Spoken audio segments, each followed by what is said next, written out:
Hello students. तो अब जो है हम वीडियो एक नए फॉर्मेट में बनाएंगे वाइट बोर्ड पे। पहले हम आईपैड पे कर रहे थे but this is I think better. तो यहां पे हम एक कॉन्सेप्ट सीखने वाले हैं जिसको हम कहते हैं होमोजिनाइजेशन। नाउ ये होमोजिनाइजेशन क्या है, ध्यान से देखो, है ना। मान लो एक इक्वेशन है हमारे पास ax² plus 2hxy plus by² plus 2gx plus 2fy plus c equals to 0। तो क्या ये एक होमोजीनियस इक्वेशन है? आई होप पहले के वीडियोस में हमने डिस्कस किया है होमोजीनियस इक्वेशन का मतलब क्या होता है। नाउ क्लियरली हम देख सकते हैं कि सारे टर्म्स की डिग्री तो सेम है नहीं, तो ये एक होमोजीनियस इक्वेशन नहीं है। तो ये एक इक्वेशन हो गया हमारे पास, और एक स्ट्रेट लाइन का इक्वेशन है lx plus my plus n equals to 0, और ये एक स्ट्रेट लाइन हो गया। तो समझने का ट्राई करते हैं।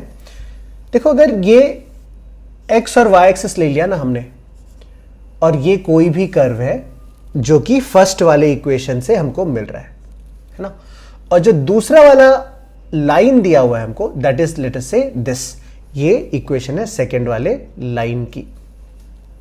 बात समझ में आ रही है क्या? तो अगर हम एक जॉइंट इक्वेशन फाइंड आउट करना चाहते हैं ना, एक ऐसे लाइन का जो कि इनके पॉइंट ऑफ इंटरसेक्शन से पास कर रहा है एंड ओरिजिन से, so we are trying to find joint equation of pair of straight lines passing through the intersection of line and this curve. So let me write this. The joint equation of pair of straight lines passing through origin and the points of intersection of line and curve.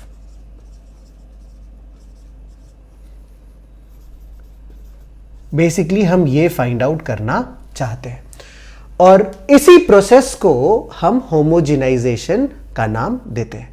तो homogenisation हम कैसे करेंगे देख लेते हैं। तो method ये है स्टूडेंट्स कि सेकंड वाले इक्वेशन को हमने थोड़ा रीअरेंज करके लिख लिया। तो lx plus my plus n equals to 0 हो गया।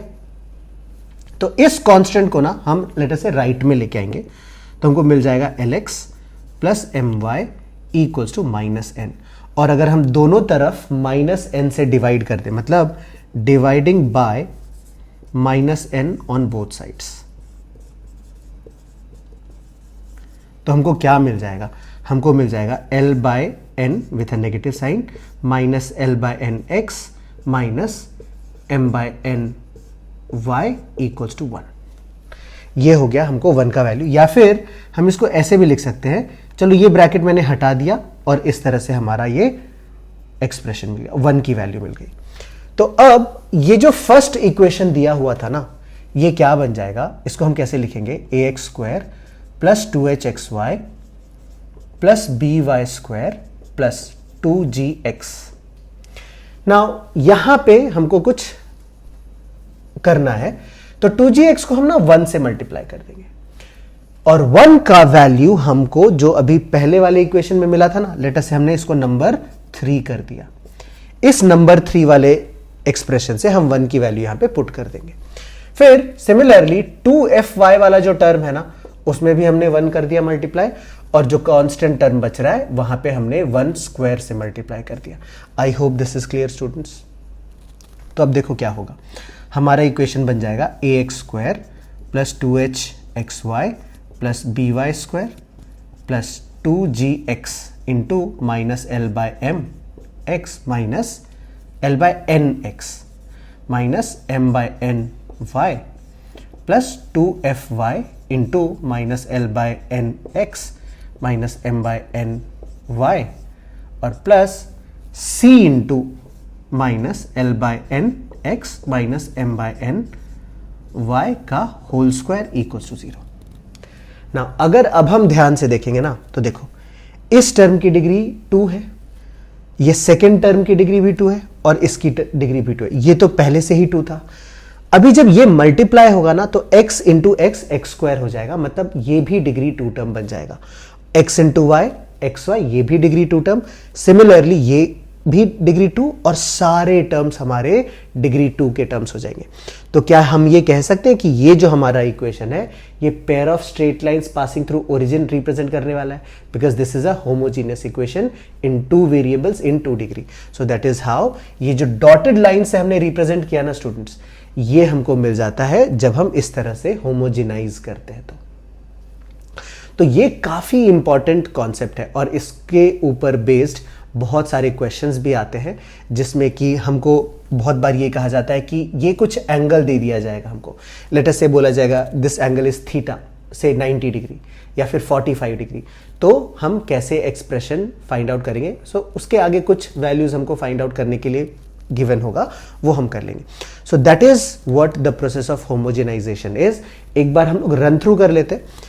तो एक कोई भी कर्व का इक्वेशन है स्टूडेंट्स और एक लाइन का इक्वेशन, तो हम एक लाइन की मदद से एक कर्व के इक्वेशन को होमोजेनाइज करते हैं। कैसे किया हमने? तो लाइन से हमने 1 का वैल्यू निकाल लिया और जिस टर्म की भी डिग्री कम थी उससे हमने 1 से मल्टीप्लाई करके इस तरह से मल्टीप्लाई किया कि सारे टर्म्स का डिग्री सेम हो जाता है। तो इस तरह से हमने ये प्रोसेस होमोजेनाइजेशन का सीख लिया है। आगे आने वाले वीडियोस में हम लोग देखेंगे इस पे बेस्ड क्वेश्चंस कैसे सॉल्व करते हैं। तो इस वीडियो में फिलहाल इतना ही।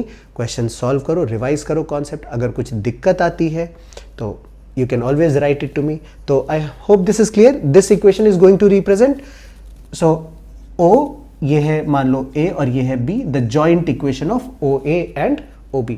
तो कुछ दिक्कत आती है so let me know in the comment section.